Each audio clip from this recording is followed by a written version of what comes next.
predicadora. Gracias le damos a los hermanos que nos permiten salir a través de su Facebook.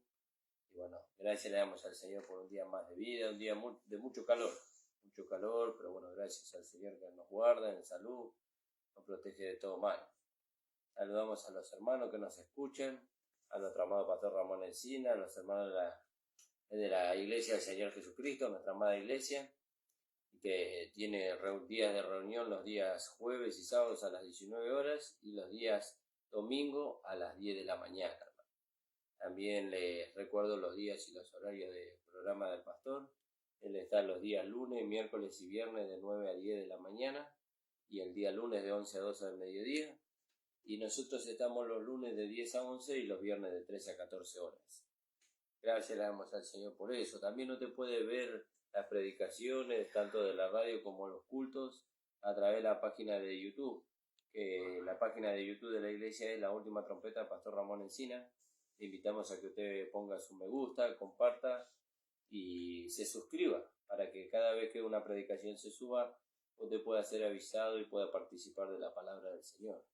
Y pues el hecho de que comparta es para que la palabra corra y sea glorificada en la vida de aquellos que la escuchan.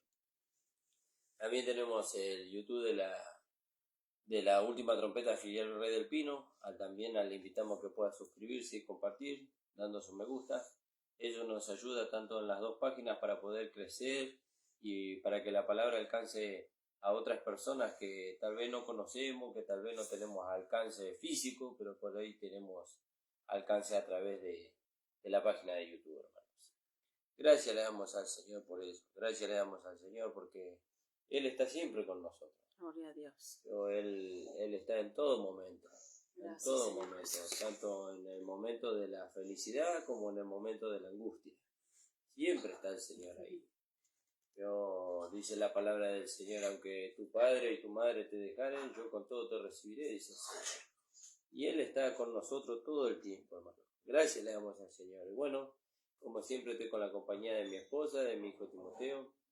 Y bueno, le voy a dar a mi esposa para que nos saluden esta tarde. Gracias, Señor Jesús. Paz, hermana, el Señor les bendiga. Gracias al Señor por un día nuevo que el Señor nos da, por esta tarde hermosa que tenemos, por su gracia maravillosa, ¿no? Amén. Que nos sostiene con poder. Que esta sea una palabra de mucha bendición para todos, hermanos. Amén, gloria a Dios. Gracias damos al Señor, hermano. Vamos a orar y vamos a ir a la palabra del Señor en este día. Padre amado, bendito Dios, te damos gracias, Señor, por tu amor y tu misericordia. Por la gracia, Señor, que tú nos diste en Cristo Jesús. Gracias, Señor, porque tú nos salvaste con salvación eterna y con amor eterno nos has amado, dice tu palabra. Bendice a los hermanos, Señor, que van a escuchar tu palabra y que la palabra que salga de nuestra boca sea de edificación para los hermanos. En nombre de Jesús. Amén. Amén, hermano. Vamos a leer ahí en el capítulo 3 del libro de Tito.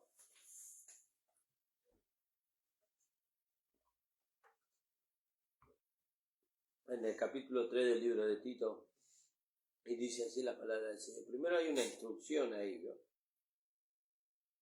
Hay una instrucción. Tito era un colaborador del apóstol Pablo, era un pastor y era colaborador del apóstol Pablo. Él creo que tenía la iglesia en Creta, en Atenas, ¿no? Porque Pablo le menciona en su carta y le dice, te dejé en Creta, dice, para que corrigiese lo deficiente, dice, ¿no? Y en el capítulo 3, podríamos leer un poquito más arriba, desde el 2:11, dice la palabra del Señor, porque la gracia de Dios se ha manifestado para salvación a todos los hombres. Fíjese qué hermoso, ¿no? Qué maravilloso. La gracia de Dios, ¿no? Y nosotros decimos que por medio de Jesucristo vino la gracia y la verdad, como dice el libro de Juan, capítulo 1. Y es verdad. Pero ¿de dónde se originó la gracia? ¿De dónde vino la gracia? Porque Cristo trajo la gracia, ¿no? Porque dice que por medio de Moisés la ley fue dada, pero la gracia y la verdad vinieron, dice, por medio de Jesucristo. Quiere decir que la gracia estaba antes. ¿Dónde estaba la gracia? La gracia estaba con Dios, con el Padre. Todo fue originado, diseñado, premeditado por el Padre en cuanto a la salvación del hombre. ¿Vio? Dios iba a salvar al hombre. Dios ya sabía él que el primer hombre que él iba a crear, iba a caer. Por eso antes de crear al hombre, él ya tenía señalado que por medio de su hijo él iba a salvar al mundo entero. Fíjese qué maravilloso. Por lo que la gracia de Dios se ha manifestado, ¿no? Entonces vemos que la gracia se tiene que dar a conocer. La gracia se tiene que dar a conocer. ¿Cómo se da a conocer la gracia? Haciéndole saber al pecador que Cristo vino al mundo para morir por él en la cruz del Calvario. Haciéndole saber al pecador de que Cristo no quiere la muerte del que muere. Dios no quiere la muerte del que muere, ¿no? Él quiere que todos los hombres sean salvos, dice, y vengan al conocimiento de la verdad. Y eso es maravilloso, hermano. ¿Y de qué manera ellos van a ser salvos y van a venir al conocimiento de la verdad? Y por sus propios medios no lo pueden hacer. No lo pueden hacer por buena conducta, no lo pueden hacer por cuestión de raza, por cuestión de descendencia, no lo pueden hacer. Un pastor, un hermano, por más hijo de pastor que sea, él tiene que recibir a Jesucristo como su Señor y Salvador. Pero no tiene nada que ver de que él sea el hijo de pastor, hijo de un evangelista, de un maestro, de un diácono. Él tiene que recibir a Jesucristo como cualquiera de las personas de este mundo. ¿Por qué? Porque dentro de él, cuando él nace, dentro de él está la naturaleza caída que hemos heredado de Adán. Y la única manera de que esa naturaleza caída se deshaga, ¿no? Nosotros nos deshagamos de esa naturaleza caída, es por medio del sacrificio de Cristo. Por eso siempre recordamos aquella palabra que dice en Romanos capítulo 6, versículo 6, sabiendo que nuestro viejo hombre fue crucificado juntamente con él para que el cuerpo del pecado sea destruido, a fin de que no sirvamos más al pecado. Entonces, Cristo se llevó a la cruz, se llevó la vida vieja, se llevó el cuerpo del pecado y lo destruyó. Y ahora lo que nosotros tenemos es una vida nueva dentro de un vaso nuevo, dentro de un cuerpo nuevo. Un vaso de barro que contiene un tesoro, que es la vida de Dios. Y esa vida nunca se puede poner de acuerdo con el pecado, jamás. Jamás. Por eso decimos que el Hijo de Dios no puede pecar voluntariamente. Y esa es la gracia. Esa es la gracia de Dios que se ha manifestado para salvación, no a alguno de los hombres, ¿vio? Dice a todos los hombres. Qué maravilloso, hermano, qué poder había en el amor de Dios que se manifestó en Cristo Jesús. Porque eso es lo que nos enseña ahí capítulo 3, versículo 16 del libro de Juan. Miren lo que dice la palabra ahí. Es un texto muy conocido. Podríamos decir que es el lema de la iglesia, ¿no? El capítulo 3, versículo 16 del libro de Juan dice, porque de tal manera amó Dios al mundo, ¿no? De tal manera amó Dios al mundo, dice, que ha dado a su hijo, dice, unigénito. Fíjese qué maravilloso, para que todo aquel que en él crea no se pierda, dice, mas tenga vida eterna, ¿no? Entonces usted, amigo que hoy nos está escuchando, usted que está en una encrucijada de que no sabe a dónde ir, no sabe qué hacer, no sabe qué hacer con su vida, tal vez está pasando por depresión, tal vez está pasando por angustia, tal vez está pasando por una situación económica muy grave o una situación de salud y eso lo está desesperando a usted y usted no sabe a dónde ir, a qué hacer, a dónde correr. Bueno, venga a los pies de Cristo. Cristo lo puede salvar de toda situación. De la mayor situación que Cristo lo puede salvar es de la condenación eterna. Y eso a causa de que el Padre le envió. Dice, porque la gracia de Dios se ha manifestado. Fíjese, se manifestó la gracia de Dios. Aleluya, gloria a Dios. ¿Vio? Y eso podríamos ver en el capítulo 3, versículo 7. Fíjese que dice, para que justificados por su gracia, ¿no?, viniésemos a ser herederos conforme a la esperanza de la vida eterna. La gracia es la única que tiene poder para justificarnos a nosotros. ¿Qué quiere decir que la gracia nos puede justificar? Que nos puede sacar la culpa del pecado. Nos puede sacar la culpa del pecado. Puede hacernos saber a nosotros que la culpa del pecado la llevó Cristo a la cruz del Calvario, la crucificó, la mató y la sepultó. Entonces ahora nosotros tenemos una conciencia limpia. ¿Vio? Una conciencia limpia, no una conciencia acusadora. ¿Vio? Que todos los días nos está acusando de que somos pecadores, de que todos los días nos está acusando de que vamos a ir a la condenación, de que todos los días nos está acusando de que Dios es fuego consumidor y nos va a consumir porque somos pecadores. No, Cristo pagó el precio. ¿Vio? Cristo pagó el precio en la cruz del Calvario. Él derramó hasta su última gota de sangre en la cruz del Calvario por usted y por mí. ¿Vio? ¿Y eso qué quiere decir? Quiere decir que cuando Él dijo en la cruz del Calvario, consumado es, la cuenta ya fue saldada. ¿Cuál era el costo de la cuenta? ¿Cuál era el costo de la culpa del pecado?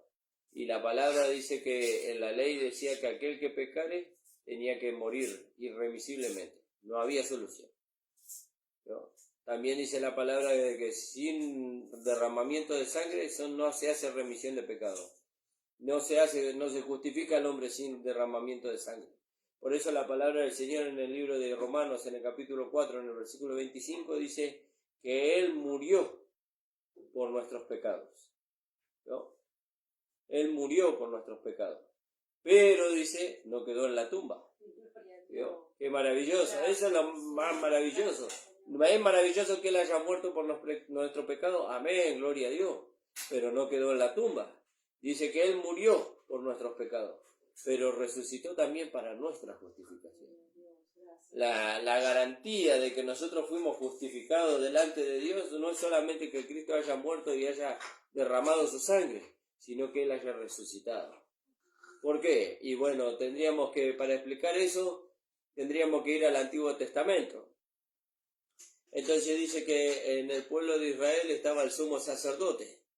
Y el sumo sacerdote, cuando venía a presentar expiación por el pecado del pueblo, tomaba 2 palominos. ¿No? Tomaba 2 palominos y mataba a un palomino. Y con la sangre de ese palomino rociaba al otro. Y ese otro palomino era soltado al cielo. ¿Y eso qué quería decir? Y eso era una figura de lo que iba a ser la realidad. ¿No? ¿Y eso qué quiere decir? Que Cristo ocupó nuestro lugar, que Él derramó su sangre, ¿vio? Y que con esa sangre que Él derramó, Él fue, así como aquel palomino que era rociado con sangre del otro, ¿vio? Así como ese palomino ascendía al cielo con la sangre del otro, así Cristo ascendió, pero ya no con sangre ajena, con su propia sangre. Él ascendió a los cielos. Él fue al lugar santísimo, al cielo mismo. Él entró en el lugar santo, en los atrios donde estaba Dios. Y le hizo saber a Dios con su propia sangre que Él había pagado el pecado de toda la humanidad. ¿No? Entonces, ¿cuál es la seguridad que nos da de que Cristo pagó? Y la fe. Usted tiene que creer que cuando Cristo murió, usted murió juntamente con Él. Que cuando Cristo derramó su sangre, Él borró su pecado y mi pecado. Que cuando Cristo resucitó, Él lo justificó a usted y me justificó a mí. ¿Y eso cómo? Por la fe. Por eso dice el libro de Romanos capítulo 5, versículo 1, justificados pues por la fe, tenemos paz para con Dios. ¿No? Una vez que nosotros nos apropiamos del hecho de la justificación que Cristo obró en la cruz del Calvario por nosotros, nos apropiamos por la fe, entonces tenemos paz. ¿No? Una paz de posición delante de Dios. Ahora podemos acercarnos confiadamente al trono de la gracia donde hallamos el oportuno socorro para nuestras almas. ¿Y eso por qué? Porque Cristo pagó el precio. Porque la sangre limpió, o mejor dicho, borró nuestros pecados. Abrió el camino nuevo y vivo al Padre. Y ahora nosotros podemos entrar confiadamente. Alabado sea el nombre del Señor. Entonces dice acá la palabra del Señor, porque la gracia de Dios se ha manifestado para salvación a todos los hombres. La gracia no se va a manifestar de nuevo para salvación. Por eso como nosotros veíamos cuando estábamos estudiando el libro de Josué, usted que ya es un hijo de Dios, usted que ya es un renacido, usted que tiene la vida de Dios dentro de usted, Usted tiene que mirarse como Dios lo ve. Usted no puede mirarse como un pecador. Si usted se mira como un pecador, entonces o usted no entendió lo que Cristo hizo en la cruz del Calvario, o usted está parado del lado equivocado de la cruz. Usted todavía está mirando la cruz como un medio de salvación, cuando nosotros ya no estamos mirando la cruz como un medio de salvación. Nosotros miramos la cruz como el lugar donde Cristo derramó su sangre ya, pero Cristo ya no está en la cruz. Cristo está sentado a la diestra del Padre. Y déjeme decirle una buena noticia. No solamente que Cristo está sentado a la diestra del Padre, sino que nosotros también, como una nueva creación, fuimos resucitados y fuimos sentados con Cristo en los lugares celestiales a la diestra del Padre. Eso se encuentra en el libro de Efesios, en el capítulo 2, versículo 5 y versículo 6. Asimismo, dice, Él nos resucitó, dice, y asimismo nos hizo sentar en los lugares celestiales con Cristo. Fíjese qué maravilloso. Por eso la gracia nunca es mala noticia, la gracia nunca trae condenación. ¿Vio? No hay condenación para los que están en Cristo Jesús. ¿Vio? Para los que andan conforme al Espíritu y no conforme a la carne. Porque la gracia de Dios se ha manifestado para salvación a todos los hombres. ¿Y cómo se manifestó? Enseñándole a los hombres. Enseñándole. ¿Qué les enseñó? Que tenían que renunciar a la impiedad. ¿Cómo renuncio yo a la impiedad? Y bueno, cuando vio que cuando nosotros llegamos al camino del Señor, cuando alguien nos predica el Evangelio de Salvación, nos hace la confesión de fe. ¿Y qué dice la confesión de fe? Y la confesión de fe nos hace concientizar con lo que éramos. Bueno, Señor, reconozco que soy un pecador, reconozco que necesito salvación y reconozco que el único medio de salvación es el sacrificio de Cristo. Entonces, cuando nosotros decimos eso, estamos diciendo que necesitamos a Cristo y que por causa de necesitar a Cristo estamos renunciando a toda impiedad. ¿Qué es la impiedad? Es la vida pecaminosa que nosotros traíamos de Adán. Entonces renunciamos a toda impiedad. ¿Vio? Y a los deseos mundanos, dice también. Fíjese, renunciando a la impiedad y a los deseos mundanos. ¿Para qué? Para poder vivir para otro. ¿Para quién vamos a vivir ahora? Para aquel que nos compró. ¿Vio? ¿Y a partir de cuándo nosotros vivimos para aquel que nos compró? A partir de que le aceptamos como nuestro Señor y Salvador. Cuando usted le acepta a Jesús como su Señor y Salvador, usted le hace el amo absoluto de su vida. Nada ya le pertenece a usted.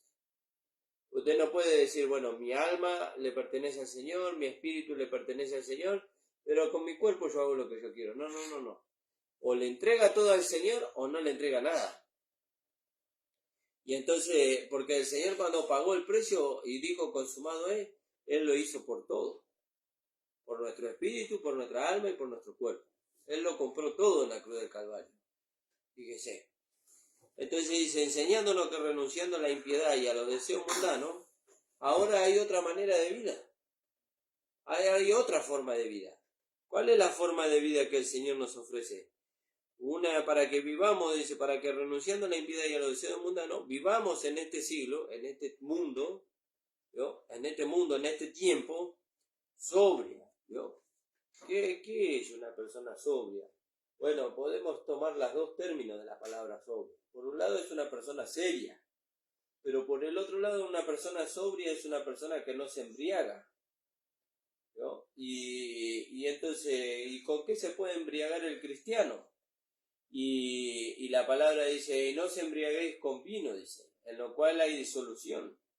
Y bueno, y el vino nos habla de dos cosas. También dice la palabra que no miremos el vino cuando rojea, dice, porque entra suave, dice, pero el vino es alborotador, dice.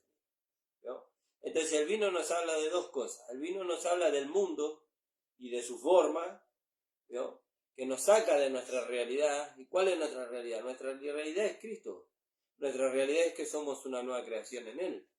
Pero también el vino nos habla de las falsas doctrinas. ¿Vio? La falsa doctrina se presenta agradable y entra. ¿Vio? Pero cuando entra, nos presenta otra perspectiva diferente a la realidad que tenemos en Cristo Jesús. ¿Vio? Por eso dice que tenemos que ser sobrios. ¿Vio? Y a los deseos mundanos, dice, vivamos en este siglo sobrios, no enredándonos con los placeres de este mundo, no enredándonos con la forma de este mundo, ¿no? vivamos sobria, justa. ¿Vio? ¿Qué es ser justo? Y ser justo es ser sin culpa delante de Dios. Que nosotros nos veamos como Dios nos ve. ¿Cómo Dios nos ve? Sin culpa. ¿Y cómo es eso que Dios nos ve sin culpa? Y porque la culpa se la llevó Cristo. Entonces nos vemos sin culpa. ¿Sin culpa de qué? Sin culpa de pecado. Si usted se sigue viendo como un pecador, entonces usted no cruzó la cruz, no se identificó. ¿Vio? Y entonces usted sigue sintiendo la culpa. Pero la culpa del pecado se la llevó Cristo a la cruz del Calvario. ¿Vio? Él fue crucificado, muerto y sepultado por nuestra culpa, por la culpa del pecado que tenía. Pero Él se la llevó a la cruz. La crucificó, la mató y la sepultó. Y cuando Él resucitó, no trajo a la luz otra vez la culpa del pecado. Él trajo una nueva creación. Alabado sea el nombre del Señor. Entonces dice, vivamos en este siglo sobria, justa y piadosamente. ¿Y qué es eso de vivir piadosamente? Dándole lugar a la vida de Dios en nosotros. ¿Vio? Habla de la piedad. Por eso dice que tenemos que vivir piadosamente. Habla de la piedad. ¿Y qué será la piedad? Y Timoteo nos enseña qué es la piedad. Ahí en el libro de Timoteo, creo que es primera de Timoteo, capítulo 3, versículo 16, donde nos habla del misterio de la piedad. Alabado sea el nombre del Señor. E indiscutiblemente grande es el misterio de la piedad.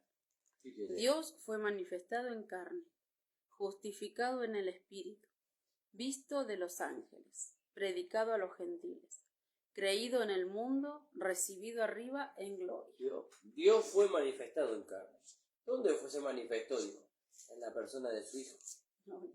La vida de Dios se manifestó en la persona de su Hijo. Por eso cuando Jesús caminaba sobre este mundo y los discípulos le dijeron al Señor, Señor, muéstranos al Padre y nos basta, Jesús le dijo, hace tanto tiempo que estoy con vosotros y todavía no sabéis, dice, que yo soy en el Padre y el Padre es en mí. ¿No? También el Señor dijo, las obras que yo hago no las hago de mí mismo, sino por causa de aquel que me envió. Fíjese. Entonces dice, enseñándole que renuncien, que renunciando a la impiedad y a los deseos mundanos, vivamos en este siglo. ¿No? ¿Cuál es el desafío para el cristiano? El desafío para el cristiano no es vivir a la par del mundo, no es vivir igual que el mundo, no es tener las costumbres del mundo. El desafío para el cristiano es al contrario, vivir totalmente diferente al mundo. Por eso, para vivir totalmente diferente al mundo, Dios le dio una vida diferente. ¿Vio?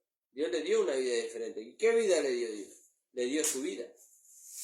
¿Vio? Dios le dio su vida al cristiano para que él pudiera vivir diferente al mundo. Le dio el Espíritu Santo, le dio la palabra de Dios. Fíjese. Por eso, hermano, amado, usted que nos está escuchando, usted que sabe que es salvo, pero que no sabe cómo vivir en este mundo. Bueno, Dios le quiere enseñar cómo usted tiene que vivir en este mundo. Y usted, para aprender cómo tiene que vivir en este mundo, usted tiene que acercarse donde están aquellos que Dios usa para enseñarle cómo tiene que vivir en este mundo. Y usted que está en esta localidad de Virrey del Pino, venga, acérquese los días miércoles a las 18 horas, asista a las reuniones, conozca la voluntad de Dios para su vida. Si usted vive en la localidad de Isidro Casanova, en La Ferrere, en la calle José Hernández, 384, en el barrio El Tambo, está la iglesia de nuestro Señor Jesucristo, donde también el Señor nos enseña la manera de vivir, ¿no? Pero lo primero que el Señor nos enseña es que hemos sido justificados, que hemos pasado de muerte a vida, que tenemos una vida nueva, que esa vida está dentro de nosotros y que nos quiere llevar a ser conformados a la imagen de su Hijo. Todo eso es la gracia de Dios que se ha manifestado para salvación a todos los hombres. Fíjense qué maravilloso. Entonces dice, enseñando, dice que renunciando a la impiedad y a los deseos mundanos, vivamos en este siglo sobria, justa y piadosamente. ¿Se puede vivir sobria, justa y piadosamente en medio de este mundo? Sí, se puede. Pero no de una manera forzada, sino por medio de la vida de Dios que está en nosotros. Por medio de la palabra de Dios que va alimentando esa vida. ¿Y eso a dónde nos lleva? Nos lleva a aguardar, a esperar. Aguardando la esperanza bienaventurada, y la manifestación gloriosa de nuestro gran Dios y Salvador Jesucristo, quien se dio a sí mismo por nosotros para redimirnos de toda iniquidad. ¿Vio? Por eso usted no puede verse como un pecador. Porque cuando Cristo lo redimió a usted, lo redimió de toda iniquidad. Cuando Cristo clavó en la cruz los pecados suyos y los míos, Él clavó en la cruz los pecados pasados, presentes y futuros. ¿Vio? Nosotros ya no vamos a ser juzgados nunca más como pecadores. Si nosotros somos juzgados como pecadores, entonces Cristo es ministro de pecado, dice la palabra, y eso es una herejía. Si nosotros somos juzgados como pecadores, entonces el sacrificio de Cristo fue insuficiente. Y eso no es así, porque cuando el Señor derramó su sangre, dijo, consumado es. Y el sacrificio de Cristo fue acepto delante del Padre. Fíjese. Entonces dice, quien se dio a sí mismo por nosotros para redimirnos de toda iniquidad. Ahí podríamos leer en Romanos 3:24. Vamos a leer ahí. Alabado sea el nombre del Señor. Lo citamos recién, pero no está mal leerlo. Gracias le damos al Señor por esta palabra, hermano. Porque esta palabra nos trae gozo. ¿Yo? Saber lo que somos. ¿Yo? ¿Qué somos? Somos hijos de Dios. Como hablaba el pastor Guillermo el fin de semana. Y ahora sabemos lo que somos. ¿Qué somos? Somos hijos de Dios. Yo, como decía el apóstol Juan, ahora somos hijos de Dios. Todavía no se ha manifestado lo que hemos de ser. Pero sí sabemos lo que somos. Somos hijos de Dios, comprados y lavados con la sangre del Cristo. Alabado sea el nombre del Señor. Limpiada nuestra conciencia, borrada nuestra conciencia de obras muertas para que podamos servir al Dios vivo. Yo, con una limpia conciencia. Y en el capítulo 4 del libro de Romanos dice así la palabra del Señor. Alabado sea el nombre del Señor en el 23. Y no solamente con respecto a él se fue contada. Hablando de que a Abraham le fue contada la fe por justicia. Dice, no solamente con respecto a él se escribió que le fue contada, sino también con respecto a nosotros, a quienes ha de ser contada. Esto es a los que creemos en el que levantó de los muertos a Jesús, nuestro Señor, el cual fue entregado por nuestras transgresiones y resucitado para nuestra justificación. Fíjese qué maravilloso. Él fue entregado, dice, por nuestras transgresiones, por nuestros pecados, y resucitado para nuestra justificación. Pues esa es la garantía de que usted tiene que verse como un hijo de Dios nacido de nuevo, justificado por la fe. ¿Cuál es la garantía? Que Cristo resucitó. ¿No? Que Él fue al Padre con su propia sangre y le hizo saber al Padre que